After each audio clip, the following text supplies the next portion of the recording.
Hello friends, Bajrang academy में आपका बहुत बहुत स्वागत है। आज हम पढ़ेंगे मध्य प्रदेश राजनीति आयोग एवं पंचवर्षीय योजना। तो चलिए पढ़ते हैं। और अगर आपको कोई भी डाउट हो तो आप नीचे कमेंट्स करके मुझे पूछ सकते हैं। और इस चैनल को अगर आपको वीडियो पसंद आता है तो लाइक और सब्सक्राइब ज़रूर करें। तो चलिए फ्रेंड्स पढ़ते हैं। 24 अक्टूबर को जो है 24 अक्टूबर 1972 को मध्य प्रदेश योजना मंडल का जो है गठन किया गया था। तो कब किया गया था? हमारी जो योजना मंडल का गठन है वो 24 अक्टूबर 1972 को किया गया था। यहाँ शायद आपको समझ में नहीं आए, थोड़ा सा मिसप्रिंट दिख रहा है, लेकिन वो 1972 ही है। ओके, अब आगे देखते हैं। 1972 में योजना मंडल के प्रथम अध्यक्ष तत्कालीन मुख्यमंत्री श्री प्रकाश चंद्र शेट्टी तथा उपाध्यक्ष डॉक्टर दयाराम नाग थे और श्री NH वांचू जो है योजना मंडल के सदस्य के रूप में शामिल किए गए थे। तो यहाँ तक हमने समझा योजना मंडल के बारे में कुछ। अब आगे देखते हैं हम। मध्य प्रदेश जो सरकार है, मध्य प्रदेश सरकार ने राज्य योजना आयोग का नाम बदलकर 2020 में राजनीति एवं योजना आयोग कर दिया है।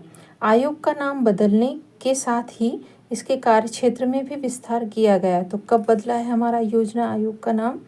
यहाँ आप देख सकते हैं कि हमारे योजना आयोग का जो है नाम बदलकर 1920 में, ये 1920 में जो है कर दिया गया है। अब आगे हम देखते हैं।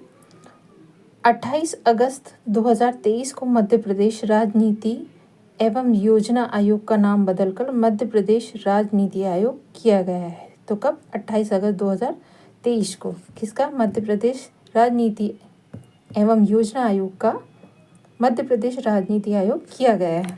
अब आगे हम देखें तो योजना आयोग के जो है बदलते नाम, उसको हम अगर देखते हैं तो 24 अक्टूबर 1972 को राज्य योजना बोर्ड, 21 सितंबर 2007 को राज्य योजना आयोग, 10 फरवरी 2020 को मध्य प्रदेश राजनीति एवं योजना आयोग और 28 अगस्त 2023 को मध्य प्रदेश राजनीति आयोग।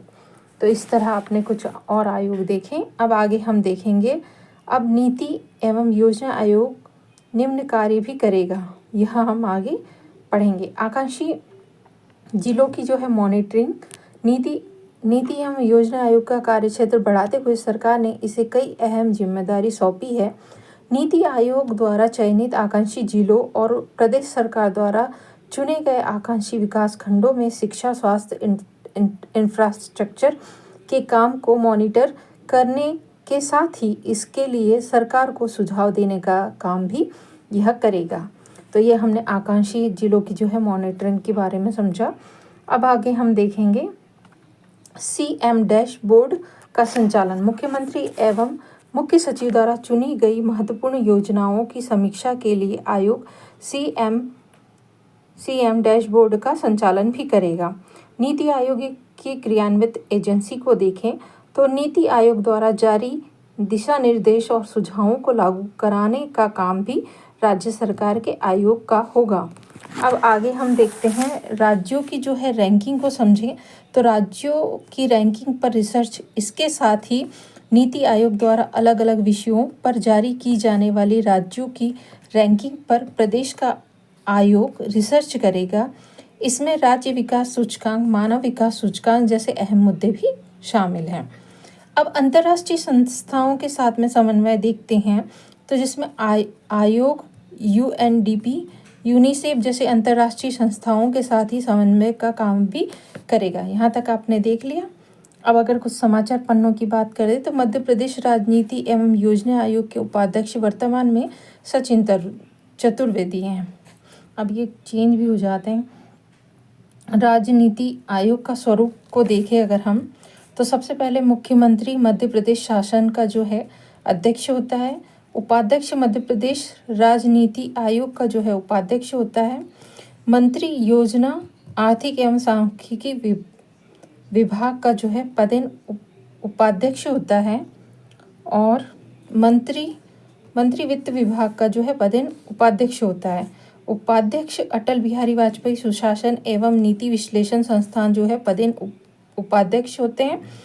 और जो है विभिन्न क्षेत्रों में विशेष ज्ञान रखने वाले 3 व्यक्ति माननीय मुख्यमंत्री द्वारा जो नॉमिनेट होते हैं वो अंशकालीन सदस्य होते हैं। उसके बाद में मुख्य सचिव मध्य प्रदेश शासन जो है वो सदस्य हैं, और अपर मुख्य सचिव, प्रमुख सचिव वित्त विभाग, यह भी सदस्य होते हैं। ऊपर मुख्य सचिव जो है, प्रमुख सचिव योजना आर्थिक एवं सांख्यिकी विभाग जो ये भी सदस्य हैं।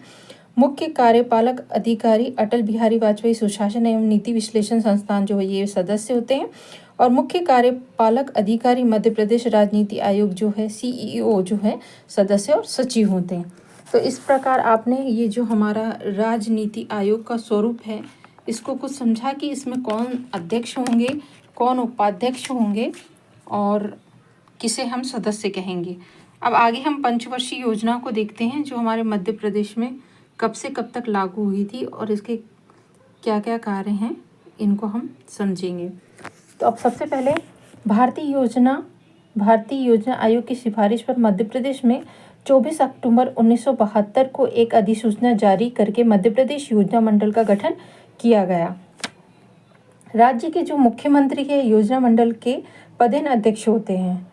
तो हमारे राज्य के जो मुख्यमंत्री है वो योजना मंडल के पदेन अध्यक्ष होते हैं, और राज्य के जो योजना मंत्री है वो उपाध्यक्ष होते हैं। तो राज्य के जो योजना मंत्री हैं वो उपाध्यक्ष होते हैं।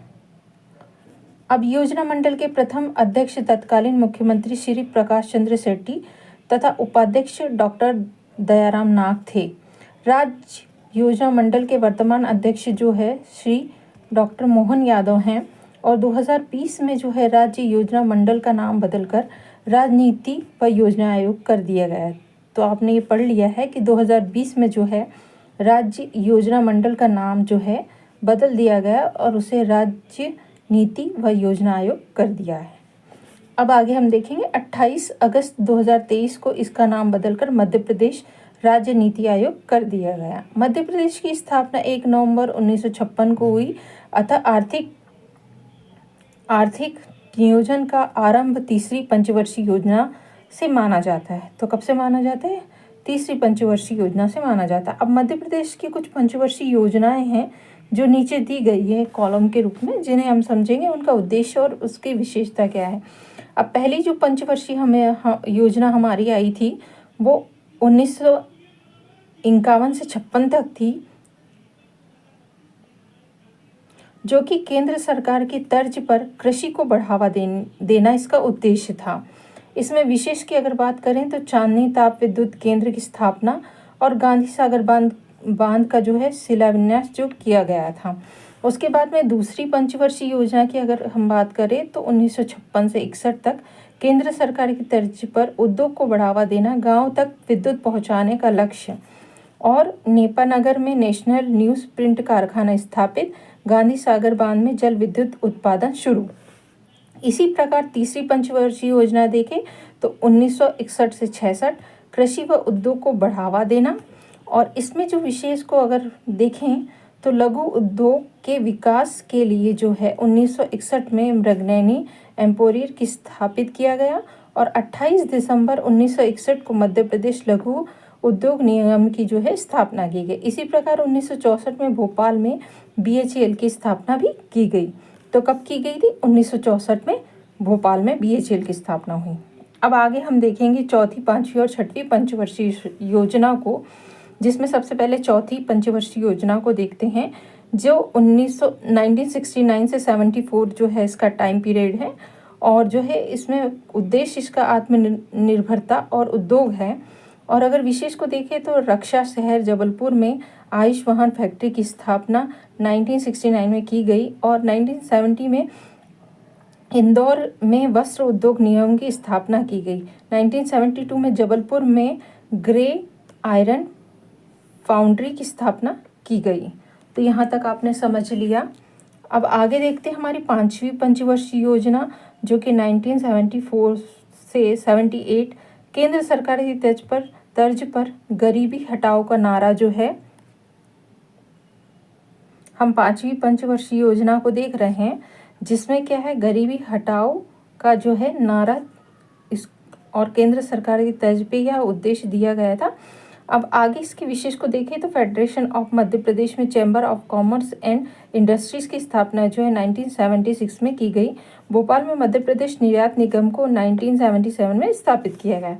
अब हम छठवीं पंचवर्षीय योजना को देखते हैं तो 1980 से 85 तक है। सिंचाई और विद्युत उत्पादन और अवनाली का अपवर्तन को रोकने का लक्ष्य जो है रखा गया है। अब इसमें उद्देश्य हमारे हो गए हैं। अगर विशेष को देखें तो इंदिरा सागर बांध का शिलान्यास 1 नवंबर 1984 को मध्य प्रदेश रेशम संचालनालय का जो है गठन किया गया।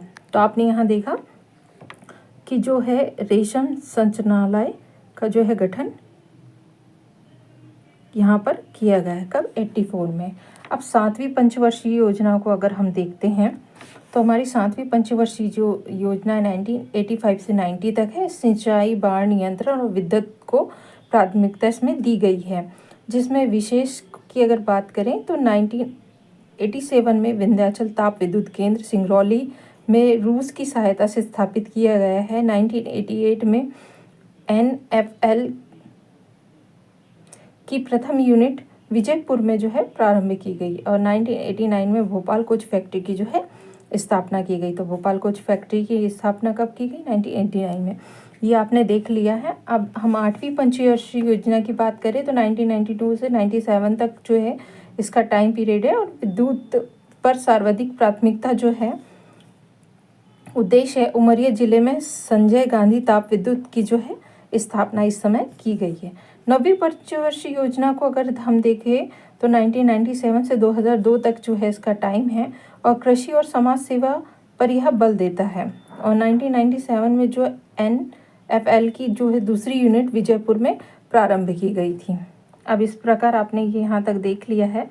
अब आगे हम देखेंगे हमारी 10वीं पंचवर्षीय योजना की, जो कि 2002 से 7 तक है। आर्थिक विकास, सामाजिक न्याय जो है इसका उद्देश्य है और नई वन नीति 2005 में जो है लाई गई थी। मतलब ये 10वीं पंचवर्षीय योजना की बात चल रही है। अब 11वीं पंचवर्षीय योजना को देखें तो 2007 से 2012 तक समावेशी व धारणीय विकास है और इसका उद्देश्य तो कुछ दिया नहीं है। और 12वीं जो पंचवर्षीय योजना है वो 2012 से 17 तक सामाजिक और धारणीय विकास जो है इसका उद्देश्य महेश्वर साड़ी, रतलामी सेव, नागपुरी संतरा को जो है GI टैग प्राप्त हुआ है और भेल को जो है महारत्न का दर्जा प्राप्त हुआ है 2013 में। तो भेल को किसका महारत्न का दर्जा प्राप्त हुआ है 2013 में, ये पूछा जाता है तो आप इसको याद कर सकते हैं। और अब आगे हम देखेंगे मध्य प्रदेश में योजना अवकाश की अगर बात करें तो बीच बीच में पंचवर्षीय योजना में कौन कौन से बीच में अवकाश पड़े थे उनको हम देख लेते हैं। तो पहला जो योजना अवकाश पड़ा था वो 1966 से 69 के बीच में पड़ा था। दूसरा योजना अवकाश जो है 1978 से 80 के बीच में पड़ा और तीसरा योजना अवकाश जो है 1990 से 92 के बीच में पड़ा। अब पैसा में कमी होने के कारण एक वर्ष के लिए छोटे छोटे लक्ष्यों को प्राप्त करने का लक्ष्य रखा गया। पहला योजना अवकाश जो है 1966 से 69 के बीच में लाया गया और पहले योजना अवकाश में मध्य प्रदेश में हरित क्रांति का प्रारंभ 1966 से 67 में मालवा क्षेत्र में हुआ। तो हरित क्रांति का जो प्रारंभ है कहाँ पर हुआ? हमारी हरित क्रांति का प्रारंभ मालवा के क्षेत्र में हुआ। अब आगे देखते हैं 1967 से 68 में नर्मदापुरम में सिक्योरिटी पेपर मिल की स्थापना की गई। 1978 में रोलिंग प्लान जो है अनवरत योजना जो है केंद्र सरकार की तर्ज पे मध्य प्रदेश में भी लागू की गई। तो आपने यहाँ देखा कि नर्मदापुरम में जो है सिक्योरिटी पेपर मिल की स्थापना देखी और ये जो है रोलिंग प्लान को आपने देख लिया। अब आगे देखेंगे हम तो कुछ स्वच्छता सर्वेक्षण देख लेते हैं पहले 2022 का, जिसमें स्वच्छता सर्वेक्षण की अगर बात करें तो ये ग्रामीण वर्ष 2022 में भोपाल में प्रथम स्थान पर रहा और जो है 2022 का जो है हमारा प्रथम स्थान पर रहा। और सुजलाम अभियान जो है प्रथम मध्य प्रदेश का प्रथम स्थान रहा इसमें भी। और सुजलाम अभियान, सुजलाम अभियान जो दूसरे नंबर का है वह मध्य प्रदेश का चौथा स्थान रहा इसमें। अब आगे देखते हैं थैला या एटीएम। मध्य प्रदेश का पहला थैला या एटीएम इंदौर शहर में स्थापित किया गया। अब एटीएम से 10 रुपये में निकाल सकते हैं आप एक थैले को। अब आगे देखते हैं हमारा जो बहुआयामी गरीबी सूचकांक 2023 है उसको देख लेते हैं हम। तो जो MPI 2023 के अनुसार मध्य प्रदेश ने 5 वर्षों की अवधि में बहुआयामी गरीबी व्यक्तियों की संख्या जो है 15.94% की गिरावट दर्ज की गई, जो कि 36.57% से घटकर 20.63% हो गई। तो यहाँ आपने इसको समझ लिया। बिहार के बाद मध्य प्रदेश में भारत के सभी राज्यों में गरीबी के अनुपात में सबसे तेज़ी से कमी देखी गई है। प्रतिशत में जो है सबसे अधिक सुधार अलीराजपुर में देखा गया है, उसके बाद में बड़वानी और उसके बाद में खंडवा और फिर बालाघाट और टीकमगढ़, जिसमें आप परसेंटेज देख सकते हैं कि अलीराजपुर का जो है 31.05% है, बड़वानी का 28.08% है, खंडवा का जो है 27.38% है और बालाघाट का जो 26.48% है। टीकमगढ़ का जो है 26.33% देखा गया। मध्य प्रदेश में गरीबी की तीव्रता भी जो है 47.25% से घटकर 43.70% हो गई है।